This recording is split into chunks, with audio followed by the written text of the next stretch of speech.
Hi, guys. Welcome back to the In the Shoot podcast. I'd like to start off by thanking everyone who watched last week and everyone who shared with their friends. Last week was our opening episode, and we really enjoyed talking to you guys. And we're back again this week, and just like to thank you all for coming back. But first things first, here, guys. Pause this video, like, and subscribe. All the subscribers we can get, the better.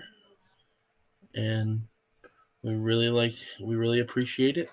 We're just trying to grow a little bit and see where this thing can take us. So, once again, take the time to like and subscribe, share it with your friends, and we're only going to get better. So, this week, I'm going to start off by talking a little bit about a subject that is near and dear to my heart. And I'm going to tell you a little backstory about how I decided to discuss this topic with you. As I told you last week, Maple Spring Farm is a farm that runs about 30 head of beef cattle, and we are mainly we use mainly a herd bull and natural service breeding. We do mix in a little bit of AI, but we're mainly natural service through a herd bull. So that being said, back in 2021, we were keeping a lot of heifers from our former herd bull. He was a real good Simplify I-80 bull, and we had kept heifers from him for a couple of years, and it was time to get rid of him. So we ended up selling him to a family not too far from us, and we set out to find a new bull for us, and we had decided that we wanted a young bull, 2 to 3 years old, and we decided on getting a purebred shorthorn because that would help us in registering our shorthorn and shorthorn plus cattle. If we got a purebred, we could register stuff from any of our cattle, and they would be eligible for shorthorn plus.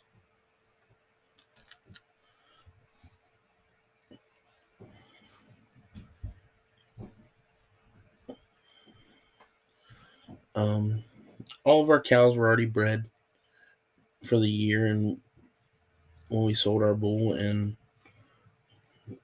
we began searching for a bull not too far after that, we decided to just look for one private treaty. There were a few sales that we were going to look at, but we ended up finding one not too far from us, and we knew the guy. We had shown cattle with him for years, and he had good cattle.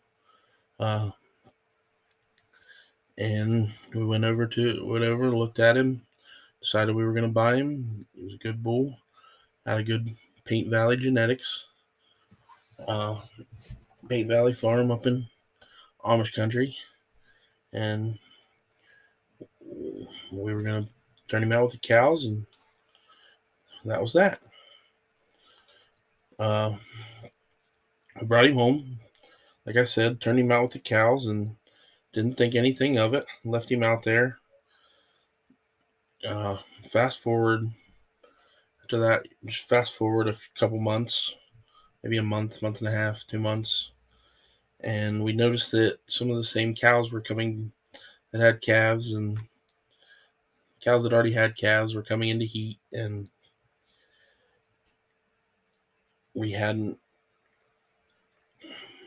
they shouldn't have been. He should have already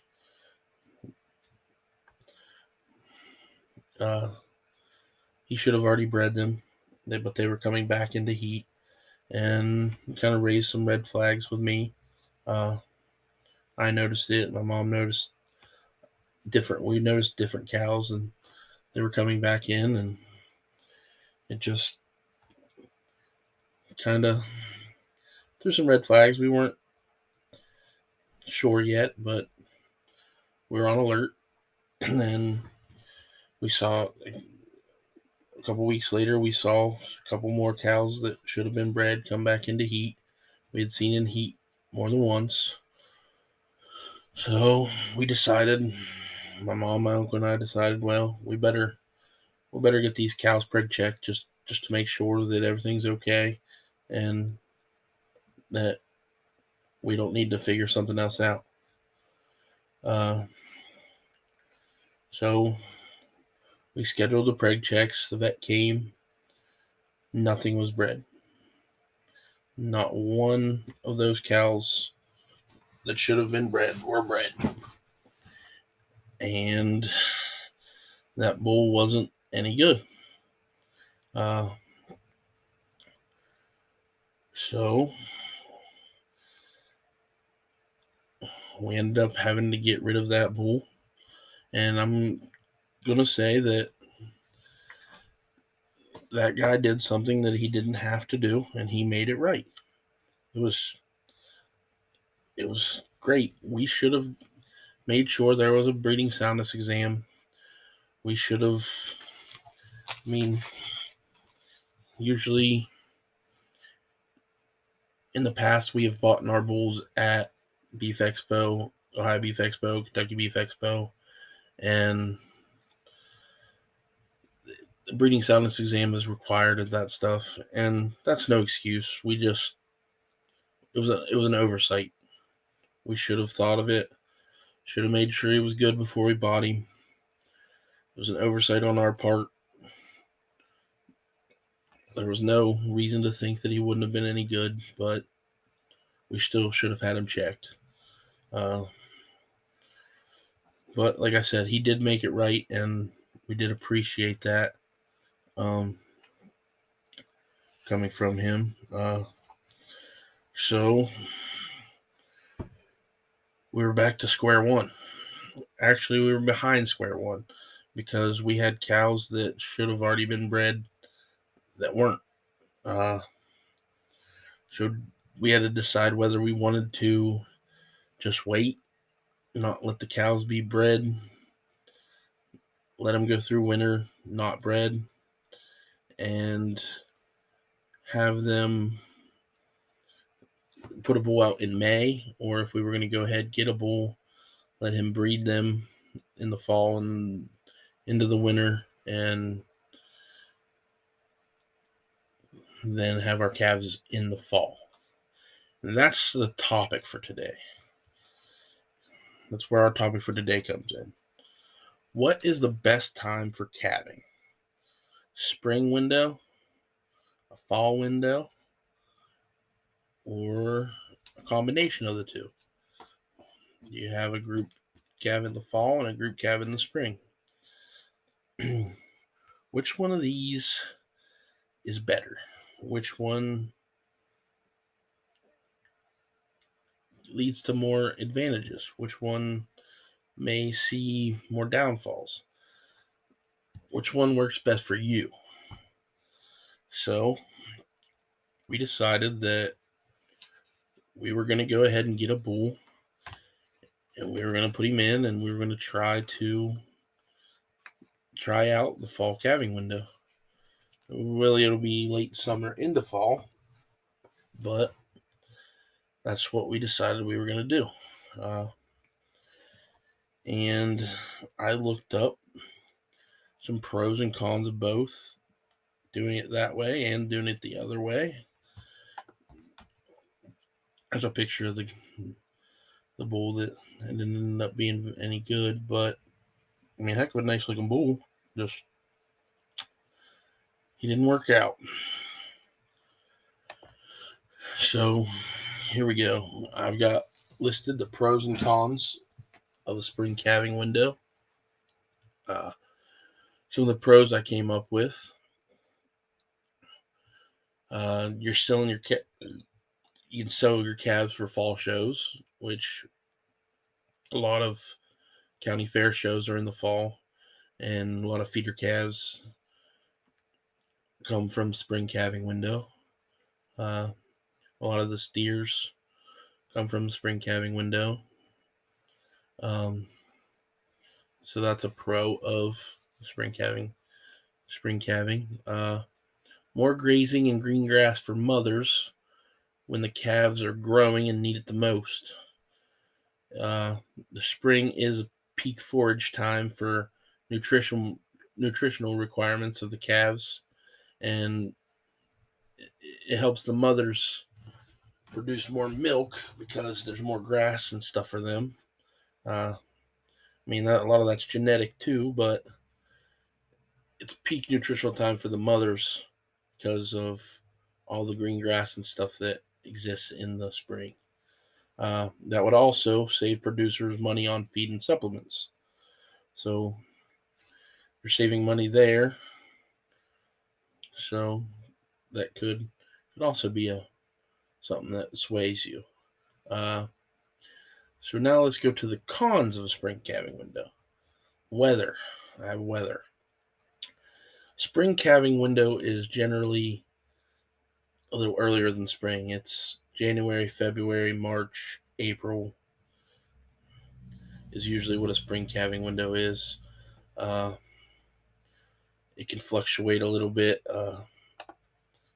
but that's usually the months, January through April. So in January and February, you have the winter weather, the snow. In March and April, you got some rain, and cold temperatures could exist in any of these months, but January and February, especially. You need facilities to house your calving cows. We like to get all of our cows in. Well, in the past, we've got all of our calves in to calve as much as we could,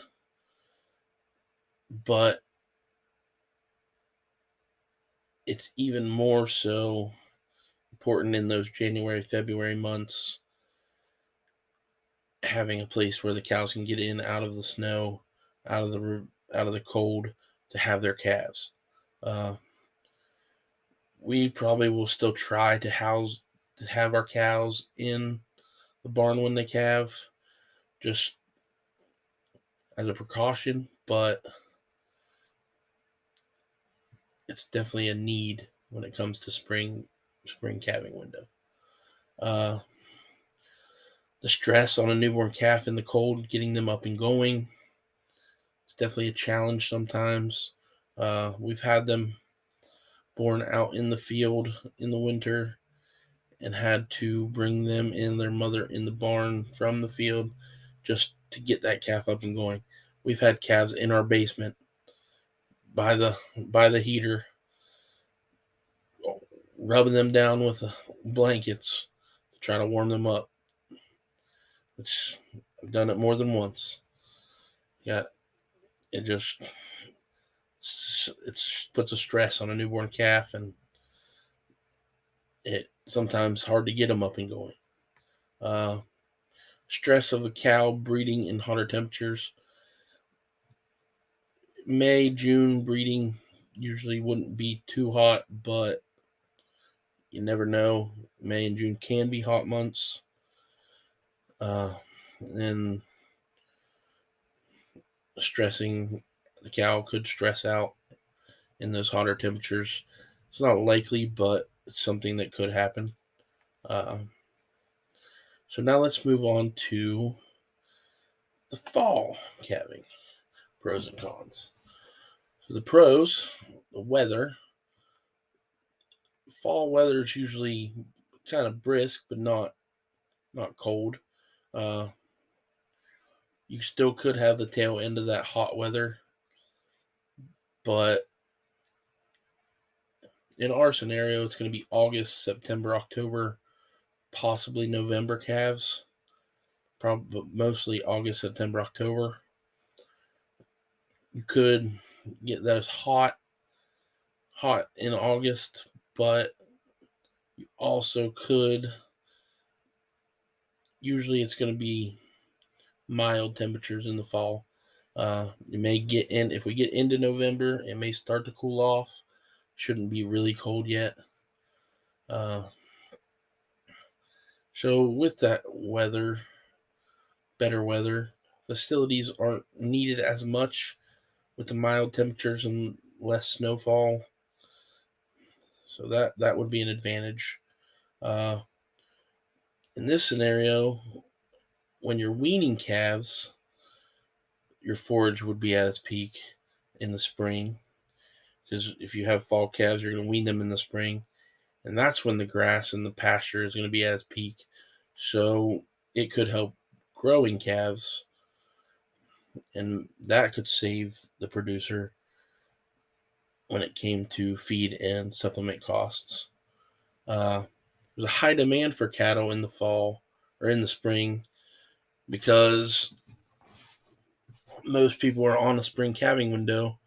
There aren't as many cattle selling in the spring, like feeder cattle. So it could drive your prices up a bit because there are less options. Or, I mean, that's just one of the pros that kind of got mentioned as I did my research. And then we've got some cons. Market for cull cattle is greater in the spring. So you got a cow that you want to get rid of that's not going to have a calf. Your market's going to be better in the spring because people are going to buy them to throw out on pasture, to grow, to either feed out or just throw out on pasture to get bred and then bring them back and sell them again. So your market for cull cattle is greater. Uh, Heifer calves born in the fall would be ready to breed in the spring, which could cause a split calving window. Uh, it's something where you wouldn't have to breed them in the spring, but you got a heifer sitting there not doing anything for you. You're probably going to want to breed them when they're old enough. So you're going to have a split calving window if you're keeping heifers from your herd and breeding them on when they reach that age. Here's just a few examples of some of our cattle. These were spring calves because we hadn't switched yet, but this is a calf born in 2017, and this is her now. She's one of our best cows. She's a very good producer for us. There's a calf born last year. This is one of my AI calves that here's a picture of him up at High Beef Expo. He showed in the junior show, and he will show Carter Palsgrove will show him in Fairfield County, I believe, here in a few months, somewhere up there around Columbus Way, or Newark, somewhere up there. But we're definitely proud of what he turned out to be so far, and we're excited to see what he will do this fall in the steer show up there. And then this is a heifer calf that I just bred actually last week, and that's her as a calf. And we just sold her mama this year. She was a 14-year-old cow. She really did produce a lot of great calves for us, and we hope that she can continue the tradition. She got bred to Hunter Biden's laptop here last week. So I just gave you guys a free preview of what we're going to talk about for our top 5 of the week. This week we're changing it up a little bit. We're still staying in the cattle industry, but we're going to go the top 5 cattle breeds in terms of show cattle production. So, what breeds of cattle make the best show cattle? And this is my opinion. Doesn't it may not be the right one, and like I said, comment down below. Tell me exactly how you feel about it. You can bitch me out. You can do whatever, but this is my top 5 breeds for show cattle production, and I'm gonna start off by doing a little honorable mention. And Hereford and Charolais didn't make the cut, but they were next in line. I'd give them the honorable mention title for this. Uh, 2 really great breeds, but in my opinion, just there's some higher ones here. So now we'll move into my top 5 breeds for show cattle production. At number 5, we've got Limousine. And a lot of people are probably going to say this goes higher on the list. There's the Riverstone Charm Cow. There's the Jumpstart Bull that Lautner's promoting. Limousines they're very good cattle.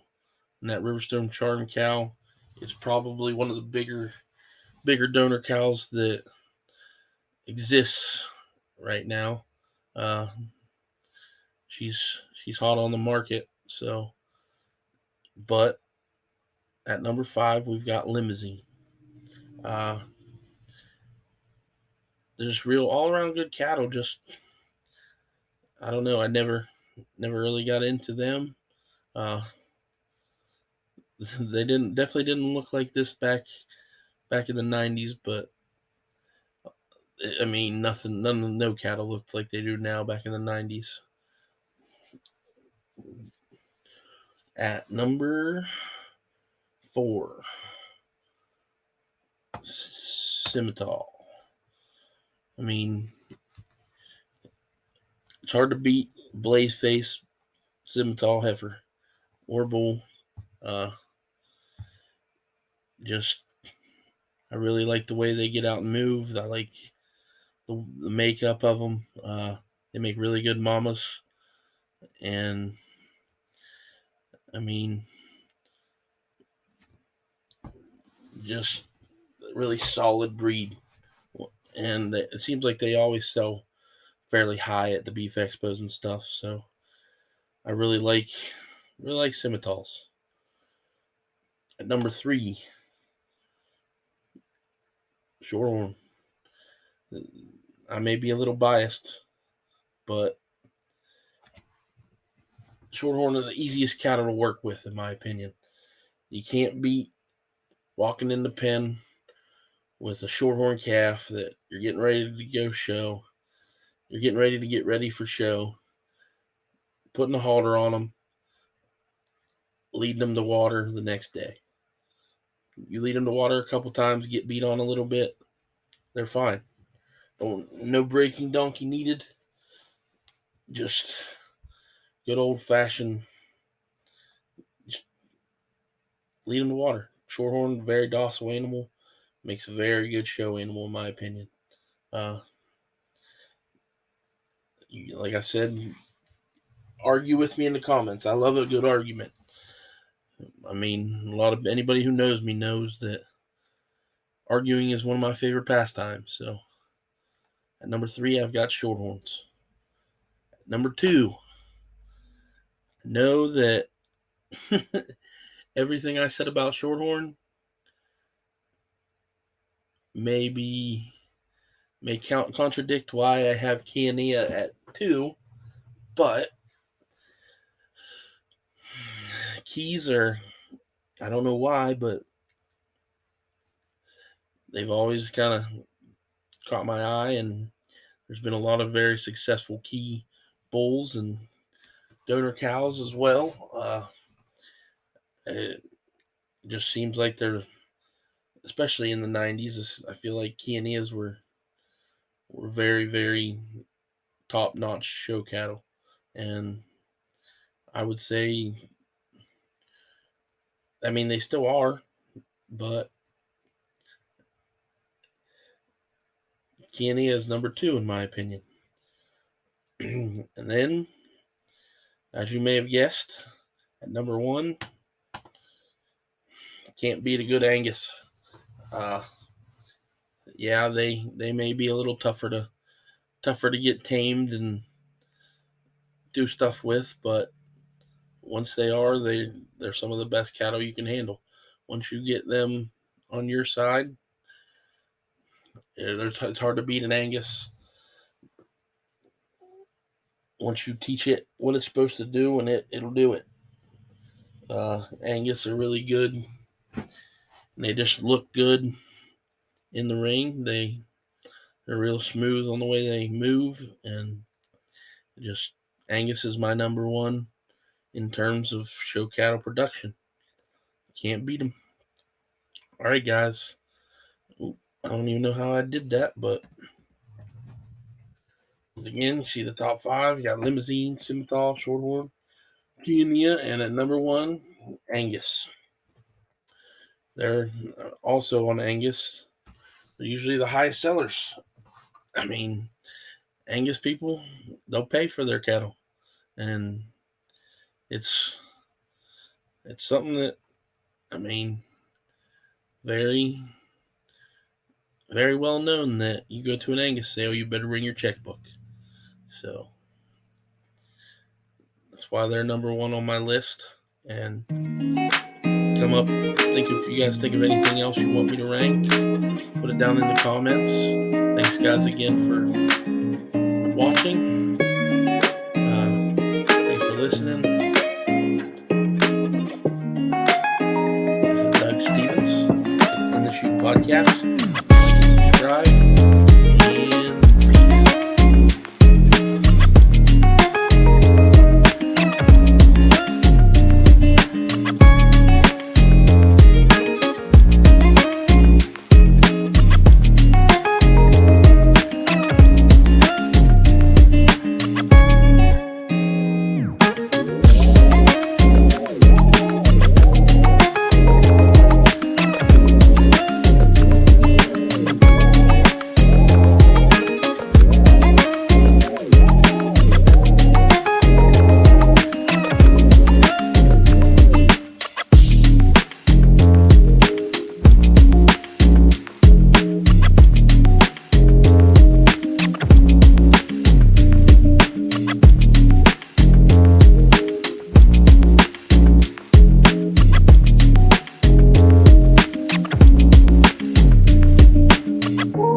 and